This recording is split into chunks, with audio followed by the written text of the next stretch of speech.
복싱 기초 강의를 맡고 있는 의정부 복싱협회 강사 김은준입니다. 지난번에 드디어 이제 움직이면서 하는 원투, 전진 스텝을 하면서 하는 원투에 대해서 배워봤는데 솔직히 그건 좀 어려우실 거예요. 만약에 빨리빨리 따라오신 분이라면 아마 여기서 벽을 느끼셨을 수도 있습니다. 그 정도로 지난번 강의에서도 말씀드렸지만 꾸준히 계속적으로 연습을 해주셔야 되는 부분이에요. 지금 당장 잘 될 수는 없습니다. 그만큼 계속적인 수련을 통해서 실력을 향상시켜야 되시는 부분이고요. 근데 복싱 나중에 스파링을 하시거나 생활체육 대회를 나가신다거나 하실 때 이게 안 되면 상대한테 공격을 하실 수가 없어요. 잽으로 아무리 맞춰도 잽으로는 상대를 보낼 수가 없습니다. 보낸다는 표현이 좀 그렇지만 상대를 이길 수가 없어요. 내가 상대한테 타격을 주고 KO까지는 어렵더라도 어느 정도 상대한테 타격을 주고 내가 유력의 공격을 가져가려면 저번 강의 때 했었던 스텝을 하면서 하는 원투를 꼭 익혀주셔야 되는 부분이에요. 그리고 오늘은 이게 좀 된다라는 가정하에 여기서 약간 응용되는 것들을 보여드릴 거예요. 실전에서 정말 많이 쓰이는 부분이고요. 프로 선수들도 엄청 많이 쓰고 세계적인 선수들도 다 쓰는 기본적인 응용 동작들인데 오늘 한번 배워보도록 하겠습니다.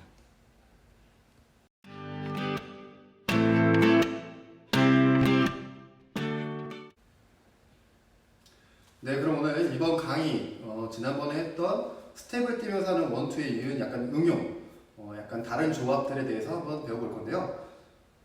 사실 오늘 강의는 바로 안 되실 수 있어요. 기본적인 원투, 스텝을 하면서 원투도 좀 오래 걸리기 때문에 거기서 약간 더 응용된 동작입니다. 어떻게 보면 초보 과정이 아닐 수도 있는데 기초에 들어가는 부분이에요. 약간 응용이 되는 거고 나머지 원리들은 똑같은 거거든요. 근데 오늘 이후로 또 저희가 원투나 이런 스텝에 대해서 언제 강의할 기회가 있을지 모르기 때문에 왜냐면 지금 뒤에도 남은 강의 과정들이 많거든요. 그래서 여기서 오늘 스텝, 그 다음에 직선 공격을 스텝을 하면서 하는 공격들을 마무리하는 시간이기 때문에 오늘 좀 응용 동작들을 알려드릴게요. 지난번에 저희가 스텝을 뛰면서 하는 원투를 배웠었잖아요. 일단 처음에는 간단한 거예요. 이걸 2번 하시는 거예요. 저희가 스텝 원투를 나갔죠? 한 번 더 나갑니다. 쉬워 보일 수는 있는데요. 이게 처음에 스텝이 잘 안 되셨던 분들, 스텝 연습을 해보실 때 잘 안 되셨던 분들은 알겠지만 이게 이렇게 나가는 것 자체가 힘든 분들도 있어요. 근데 이게 얘가 나가서 동작을 했는데 여기서 바로 또 나가야 되는 겁니다. 그리고 뒷다리에서 또 밀어주고 나가야 되는 거거든요. 그러니까 이 동작이 남들이 하는 걸 볼 땐 쉬워 보이지만 혼자 연습을 하실 때는 좀 힘들 수 있어요. 솔직히 사실대로 힘듭니다. 근데 원리는 똑같아요. 저희가 저번 시간에 배웠던 전진 스텝을 하면서 원투를 2번을 하는 거예요. 자, 1번, 2번. 이게 왜 필요하냐면 내가 원투로 상대한테 공격을 들어갔는데 상대가 무조건 맞지는 않을 거 아니에요. 근데 뒤로 빠졌을 때 한 번 더 들어가서 공격을 하는 겁니다. 예를 들어서 그 전에 제가 원투만 내고 끝을 냈다. 그럼 상대가 방심을 하고 있을 수 있잖아요. 그때 바로 들어가서 공격을 하는 거죠. 그럴 때 보통 사용이 되는 거고요. 여기서 주의하실 점은 스텝을 연속으로 뛰는 거. 이 스텝을 나가서 원투를 쳤는데 바로 또 나가서 원투를 치는 거. 이게 다리가 잘 안 될 수 있거든요. 그러니까 위에 원투 동작을 익히신 분들은 이 다리에 좀 더 신경을 쓰시면 더 잘 될 수 있어요. 그 팁은 앞으로 무게중심을 좀 주시면 돼요. 이렇게 나갔을 때 앞으로 무게중심이 있으면 뒷다리가 밀기가 더 쉬워지거든요. 그러니까 앞으로 약간 무게중심을 주시고 뒷다리로 민다는 거. 그걸 좀 유념해서 연습해 주시면 될 것 같습니다.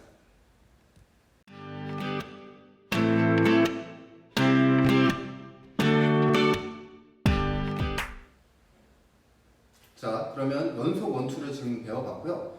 이번에 저희가 한번 배워볼 동작은 원투 원입니다.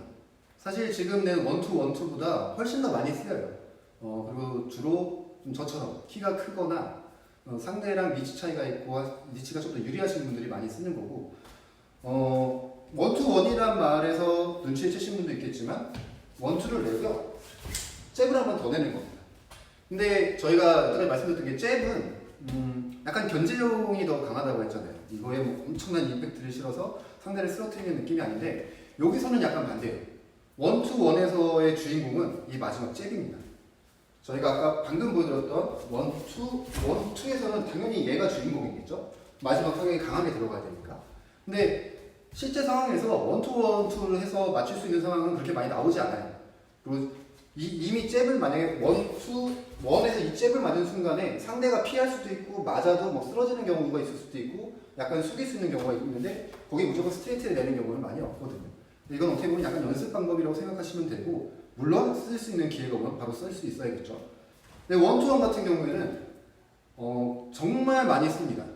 어떤 경우에 많이 쓰이냐면 기본적으로 원투를 냈을 때 상대가 내가 원투가 끝나고 들어올 경우도 있어요. 그때 들어가서 치면 상대가 방심하고 있는데 들어오기 때문에 거의 카운터로 맞게 되죠. 그럴 때도 효과가 상당히 좋고요.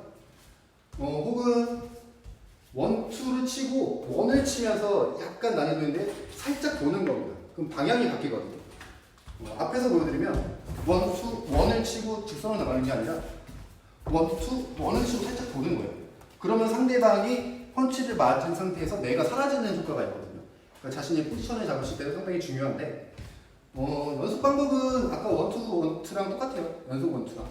단지 한 발의 모든 무게랑 힘을 싣는다는 거예요. 원투 치고 한 번 치시면 돼요. 근데 너무 빨리 해야 된다고 원투 이렇게 치시면 좋을 수도 있지만 실전이나 이런 데서는 그 타이밍 같은 걸 보고 쓰시는 게 더 좋아요. 예를 들어서 원을 낼 수도 있는 거고 아니면 바로바로 쳐야 된다고 했을 때 원을 칠 수도 있는데 상황에 따라서 다 하실 수 있도록 연습을 하시면 되겠습니다. 근데 중요한 거는 아까랑 똑같아요. 내가 한 번 나갔을 때 다음번 스텝을 나갈 때 뒷발이 밀어줘요.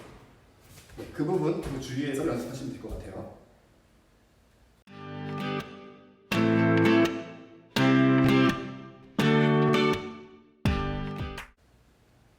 자, 이번에 배워볼 동작은 투원투예요. 저희가 좀 전에 원을 배웠잖아요. 그래서 그럼 약간 힌트가 되겠죠? 이름이 투원투입니다. 네, 이거는 스트레이트부터 나가는 거예요. 근데 이거는 뭐 던지를 하면서 스트레이트를 치고 연속으로 나가는 게 아니고요. 제자리에서 스트레이트를 치고 원투가 나가는 거예요. 그러니까 이거는 되게 자주 쓰인다라기보다 내가 원투, 잽, 원투, 원 이런 식으로 계속 내다가 상대방한테 혼란을 주는 거죠. 딱 기회가 왔을 때 대치하고 있는데 뻔하게 다시 잽부터 아니 원투부터 나가는 게 아니고 상대가 있는데 갑자기 스트레이트를 날려서 당황시키고 원투를 치는 거예요. 그러니까 약간 변칙으로 상대한테 리듬이든 내는 방식의 변경을 통해서 혼란스럽게 하고 이 스트레이트가 맞으면 더 좋은 거고요. 안 맞더라도 상대가 움직이는 걸 보고 거기다 원투를 날리는 거예요. 근데 이것도 역시 힘든 게 뭐냐면 지금 연습을 이제 이 강의를 보고 해보시면 알겠지만 멈춰있다가 갑자기 스텝을 밟는 게 상당히 힘들어요. 제가 그 전에 연습 강의에서도 이게 앞으로 나가는 스텝이 힘들면 뛰는 것부터 하라고 말씀드렸잖아요. 근데 물론 이게 계속 뛰면서 할 수도 있어요, 시합을. 근데 분명히 이게 걷는 순간이 있을 때도 갑자기 나가서 칠 수가 있어야 되거든요. 그러니까 계속 스텝이 중요하다고 앞에부터 말씀드렸던 이유가 바로 그런 거고요. 지금 것도 스트레이트를 위력적으로 딱 날려주셔야 돼요. 이게 물론 견제의 의미도 있긴 하지만 견제가 되려면 이게 위력이 있어야 되거든요. 절대 그냥 막 이렇게 내시는 게 아니라 정말 상대를 공격하듯이 내시고 여기서 뒷발이 밀어주면서 다시 원투를 치는 겁니다. 결국에 원투원이랑 투원투는 순서만 바꾼 거예요. 어떻게 보면 약간 짝꿍이죠. 하지만 그 효과가 적재적소에 잘만 쓰면 정말 큰 효과가 나오는 펀치거든요.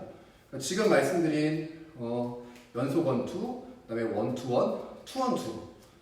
직선 공격에서 이 세 가지만 잘해도요. 뭐 생활체육 시합 같은 거 나갔을 때 이 세 가지만 잘해도 웬만하면 다 우승하실 수 있을 거예요. 그 정도로 복싱에서 가장 중요한 직선 펀치들이고 다 여기서 응용이 됩니다. 예를 들어서 원을 치고요. 이게 안 맞아도 바로 배에다 잽을 낼 수도 있는 거고 여기서 뭐 훅을 걸어칠 수도 있는 거고 여러 가지로 응용이 가능하거든요. 그러니까 지금 배운 거 기본적인 응용 스텝 응용 스텝이라고 하지만 스텝의 기본은 똑같은 거예요. 팔을 내는 순서, 내는 개수만 바뀌는 겁니다. 그러니까 이런 부분들 잘 이해를 하시고 몸에 익히시고 하면 나중에 이제 중급자 코스, 3급자 코스 올라가서 다른 콤비네이션이라든지 전략을 배울 때 엄청나게 도움이 되실 거예요.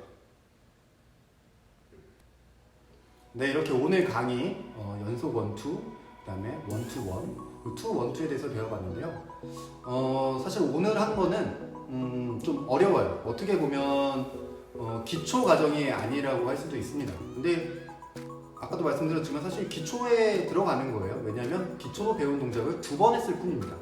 우리가 계속 연습했었던 전진 스텝, 그리고 전진 스텝에 잽을 넣는 거, 그리고 저번에 했었던 전진 스텝에 1, 2 결국에 하나씩 늘어나는 거거든요. 전진 스텝에 잽이 섞인 거고, 그 다음에 스트레이트가 하나 더 섞인 거고, 그 다음에 그걸 2번 내는 거예요.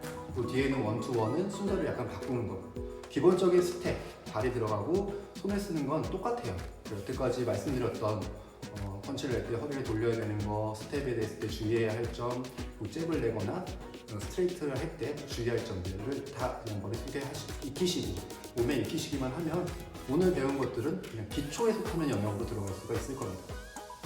이렇게 오늘로 저희 복싱의 가장 기본이라고 할 수 있는 잽, 그다음에 1, 2 배웠고, 그것의 기본이 되는 스텝 이런 것도 이제 다 배웠고요.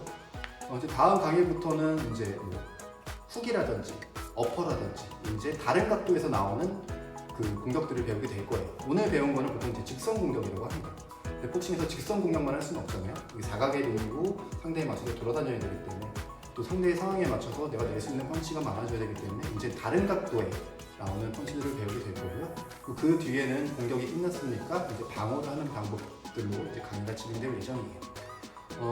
계속 말씀드리지만 오늘 강의까지 몸에 익히시기 되게 어려울 수 있어요. 이제 펀치 1, 2부터는 조금 어려울 수가 있기 때문에 저번에도 말씀드린 대로 너무 빨리 그냥 강의가 올라온다고 따라가지 마시고요.